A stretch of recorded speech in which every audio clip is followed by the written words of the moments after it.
Good morning, শুভ সকাল। আজকে সকালটা ঠিক এইরকমই, রোদ ঝলমলে আর সুন্দর। তো আজকে আমি এই ভিডিওতে তোমাদের সঙ্গে শেয়ার করতে চলেছি কোমলের, মানে আমার 5.5 বছরের ছেলের পুরো দিনের রুটিনটা। কিছুই নয়, ওর এই ছোটোবেলাটা ভিডিওর মাধ্যমে ধরে রাখার এক অদম্য প্রচেষ্টা বলতে পারো। তো ঘুম থেকে উঠেই সকালবেলা ও ব্রেকফাস্ট করে কিছুটা ড্রাই ফ্রুটস, খেজুর আর বিস্কিট দিয়ে, তার সাথে থাকে 1 গ্লাস দুধ। যদি এই চকলেট বিস্কিটটা আমি রোজ ওকে দিই না, তো ওর ছুটির দিন তাই আবদার করেছিল।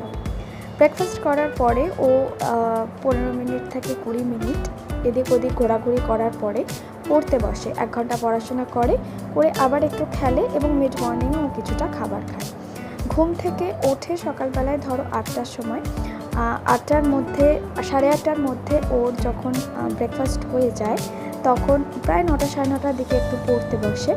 আবার খেলাধুলা করার পর 11টা 11:30 নাগাদ আমি ওকে দিই হচ্ছে একটুখানি খাবার, ফ্রুটস, ডিম সেদ্ধ আর কিছুটা স্ন্যাক্স। তারপরে ও নিজের মতন করে একটুখানি সময় কাটায় বারান্দায় বসে রোদ পোহায়।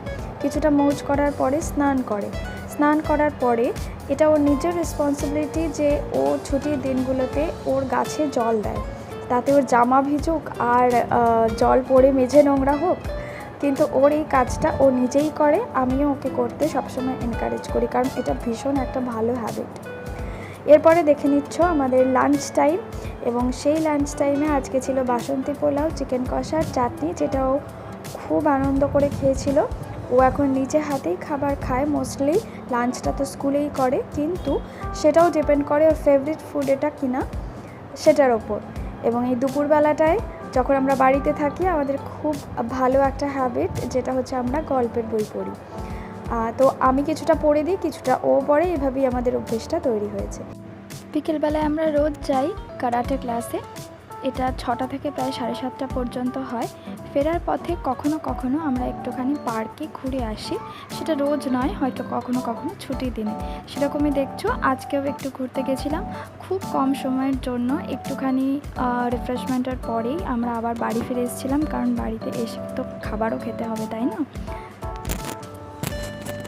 আজকে আমি বানিয়েছিলাম সুজির স্পঞ্জ কেক, যেটা দেখতে পাচ্ছ কতটা সুন্দর ফ্লাফি হয়েছে, ভীষণ টেস্টি হয়েছিল খেতে। চকলেট সিরাপের সঙ্গে দেওয়া মাত্রই ভীষণ খুশি। বাড়ি ফিরে প্রচণ্ড খিদে পেয়ে যায়। ও যখন ওর স্ন্যাক্স খায়, তখন আমিও তার সঙ্গে চা খেয়ে নিই। আবার একটুখানি পড়াশোনা করে নেব। এটা খুব ভালো একটা অভ্যেস যে সকালবেলায় সন্ধেবেলায় 1 ঘন্টা করে, ছুটির দিন হোক বা সেটা স্কুলের হোমওয়ার্ক হোক, এটা একটা অভ্যেসের ব্যাপার যে প্রত্যেক দিন 1 ঘন্টা করে পড়তে বসা, যেটা এখন আর আমাকে ওকে বলতে হয় না, ও সেটা নিজেই করে। আর পড়াশোনার পরে ও আমাকে একটুখানি হেল্পও করে দিয়েছিল। এটাও আমি খুব এনকারেজ করি। কিছু কিছু কাজ শেখাটা খুব দরকার নিজের স্বাবলম্বী হওয়ার জন্য, তাই আমি ওকে বারণ করি না এইসব ছোটোখাটো কাজগুলো করবার জন্য। তো আমি এখন রুটি বা ভাত বানিয়ে নেব, আর এরপরে আমরা একসঙ্গে সবাই খেতে বসবো। এখন এটা আমাদের ডিনার টাইম, আর এই সময়টা একমাত্র আমরা সারাদিনের মধ্যে পাই, যখন আমি, প্রিয়জাত আর গোকুল 3 জনে একসঙ্গে বসে খাওয়া দাওয়া করি, আর খাওয়া দাওয়ার সঙ্গে সঙ্গে অনেক গল্পও করি।